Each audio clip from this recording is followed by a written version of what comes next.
दिल्ली के हरकिशन सुरजीत भवन में श्री कृष्णा यादव महासभा की राष्ट्रीय कार्यकारिणी की मीटिंग हुई। यह मीटिंग राजस्थान के तिजारा विधानसभा से पूर्व विधायक संदीप यादव की अध्यक्षता में संपन्न हुई। मीटिंग में श्री कृष्णा यादव महासभा के राष्ट्रीय अध्यक्ष जगदीश यादव जी, मुख्य रूप नेपाल से member of parliament Rekha Yadav, retired IG Ashok Yadav, पूर्व deputy speaker Haryana Santosh Yadav, deputy commissioner GST department Haryana Priyanka Yadav और देश के अलग अलग राज्यों से श्री कृष्णा यादव महासभा के पदाधिकारियों ने शिरकत की और संगठन को लेकर चर्चा हुई।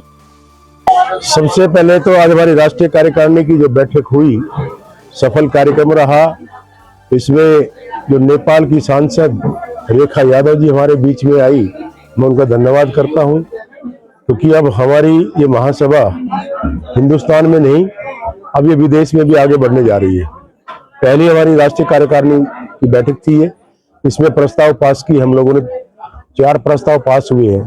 पहला प्रस्ताव पास हुआ कि जो आदरणीय देश के प्रधानमंत्री श्री नरेंद्र मोदी जी ने जो हमारे यादव समाज के एक महान होनहार नेता श्री मोहन यादव जी को जो मुख्यमंत्री बनाया, आज यहाँ प्रस्ताव पास करके हमने आदरणीय मोदी जी का सबने धन्यवाद यहाँ दिया है।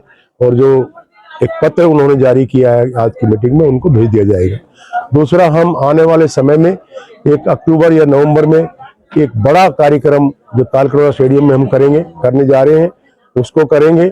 और आने वाले समय में हम 2028 में एक उससे बड़ा लाखों की संख्या में हमारा एक कार्यक्रम होगा, जब देश की जनगणना हो जाएगी, राष्ट्रीय जनगणना। क्योंकि हमारी मांग थी कि राष्ट्रीय जनगणना हो यादव समाज की, और आदरणीय मोदी जी ने उसको पूरा किया है।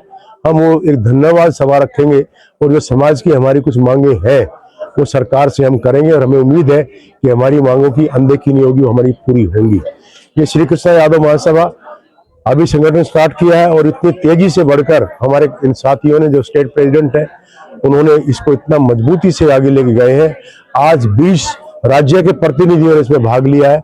मैं सभी आए हुए प्रतिनिधियों को आपके माध्यम से बहुत बहुत धन्यवाद देता हूं। और आने वाले समय में जो जिस तरह से यूपीएससी के बच्चों का अभी शाम का हमारा कार्यक्रम है, उनको हम एडमिशन कार्ड देंगे।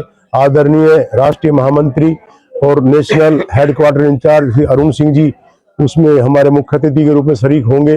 वो सब कार्यक्रम जो हम करने जा रहे हैं, आगे हम आने वाले समय में इन बच्चों के लिए कुछ और अच्छी सुविधा दें, उसको हम रूप देंगे। जी, मैं संदीप यादव हूँ। मैं राजस्थान से पूर्व विधायक हूँ। तिजारा कॉन्स्टिट्यूंसी है, वहाँ से मैं आता हूँ। संदीप जी, क्या कहेंगे? आज श्री कृष्ण यादव महासभा की राष्ट्रीय कार्यकारिणी की मीटिंग हुई और राष्ट्रीय अध्यक्ष जगदीश यादव जी जो कई यादव महासभा के पदों पर अध्यक्ष के तौर पर रहे हैं, और आज आप यहाँ पहुंचे, महिलाओं की बहुत भागीदारी देखने मिली, क्या कहेंगे? देखिए, आदरणीय जगदीश जी लंबे समय से समाज के कार्यों में भागीदारी इनकी हमेशा रही है। विभिन्न संगठनों में इन्होंने काम करते हुए समाज के लिए हमेशा काम किया, और आज एक बहुत बड़ा काम इस मंच के माध्यम से आज होने जा रहा है। राष्ट्रीय कार्यकारिणी की जो हमारी बैठक है, इसके साथ ही साथ हमारे 25 जो छात्र है, समाज के जो स्टूडेंट्स है, जो गरीब छात्र है, जो बेचारे वहां तक नहीं पहुंच पाते, उनको फ्री कोचिंग दी जा रही है। उस फ्री कोचिंग के माध्यम से हम चाहते हैं वो बच्चे अच्छी तैयारी करके देश में उनकी भागीदारी हो और वो प्रशासनिक सेवा में कामयाब हो। सबसे पहली तो ये कार्यक्रम सफलता के साथ पूर्ण हो रही है, इसके लिए आयोजक को मैं बहुत बहुत बधाई, शुभकामनाएं देना चाहती हूँ। और आज की ये कार्यक्रम एक ऐसी प्रस्तुति दिखाई कि ये सिर्फ देश के यादव नहीं, अंतर्देशीयों का भी यादव सम्मेलन किया जा सकता है, उसमें शामिल किया जा सकता है, और जो यादव की हक अधिकार की बात है उसको चर्चा में ला सकती है, और यादवों को हक अधिकार दिलाने की सहयोग कर सकती है। इस महासभा ने आज हम लोगों को दिखाया, और यहाँ की जो प्रस्तुति रही, हर एक स्टेट से आई हुई यादवों ने बहुत शालीनता के साथ यादव को मिलजुल कर जानी चाहिए कह की बात भी रखी, जो मुझे बहुत ही अच्छी लगी। और मैं खुद ही नेपाल की हूँ। नेपाल में 15 लाख से भी ज्यादा यादव की संख्या है, जनसंख्या वहाँ पे। और आप सभी को ज्ञात ही होगा, जबकि नेपाल की पहला जो राजा बना था वो गोपाल वंशी ही था, जिसने आज तक नेपाल में भी 505 वर्ष, यानी कि आपको सबसे अधिक राज्य भी गोपाल वंशियों ने ही किया था। और नेपाल के राष्ट्रपति भी पहला जो चुनाव हुआ था उसमें रामवरण यादव जी ही चुनित हुए थे। अभी भी हम लोगों का मध्य प्रदेश में यादव ही हैं, मतलब हमारे वहाँ नेपाल में भी वर्चस्व यादव की रही है। लेकिन समस्या क्या है कि वहाँ अंतर जातियों के कारण आज भी बहुत सारी प्रहारें हो रही हैं और मैं भी चाहती हूँ भारत और नेपाल भाई भाईचारा निभाए, यादव को संगठित करके अपना हद अधिकार दिलाने की व्यवस्था लाए। एक सवाल आपसे करूंगा, अमूमन देखा जाता है कि कई हजारों में संगठन बने हुए यादव समाज के नाम पे, लेकिन महिलाओं की भागीदारी नहीं दिखती है। यहाँ पर सबसे बड़ी बात रही कि महिलाओं की भागीदारी दिखी और महिलाओं को अहम रोल मिला और पदाधिकारी भी नियुक्त किया गया है। जी जी, बिल्कुल बिल्कुल, ये तो मैं आभार भी व्यक्त करूंगी महासभा का, जो कृष्ण जी अध्यक्ष भी हैं, जगदीश यादव जी जो अध्यक्ष भी हैं, उनका मैं आभार भी व्यक्त करना चाहती हूँ। और मैं खुद ही, क्योंकि मैं 15 वर्ष की आयु से ही मैं राजनीति में लगी हूँ, वहाँ पे सबसे बड़ी अधिकार की बात ही उसकी आइडेंटिटी और महिला की बात थी, जो महिला की दूसरी दर्जा की नागरिक की देखने की हमारे देश में भी अवस्था थी और भारत में भी।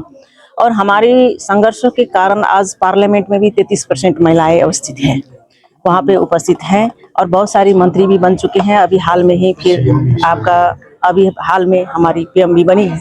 तो इसी तरह से यहाँ भी जब मैंने कुछ ही पल पहले पूर्व विधायक जी से भी बात में करी, जिस मंच में महिला नहीं होती है मैं उस मंच को बहिष्कार करती हूँ, वहाँ मैं उपस्थित नहीं होती हूँ।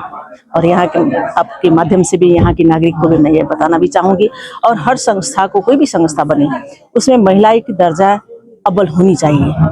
अगर हमारे घर में पूर्णता नहीं दिखाई देती है तो वहीं के पुरुष की जिम्मेवारी होती है महिला को जिम्मेवार बनाना, और वो जिम्मेवार कैसे बनाएंगे यहीं के नागरिक ही जानेंगे। और ये संस्था से मैं अनुरोध भी करूंगी, आज आप अगर एक महिला लाते हैं तो वो एक महिला जब आती है तो वो 5 महिला लेके आती है, लेकिन पुरुष एक आता है तो सिर्फ एक ही रहता है, क्योंकि उसको हमेशा गार्जियन बनने की चाह रहती है। लेकिन महिला जो होती है वो अड़ोस पड़ोस की समेटने की काम करती है। इसलिए अगर आप लोग महिला को आगे बढ़ाएंगे, और आज कुछ देखी भी, आगे इसी तरह से अगर बढ़ाते रहेंगे तो कल के दिन में भी महिला और पुरुष हाथ में हाथ रखकर बराबरी के हिसाब से चल पाएंगे।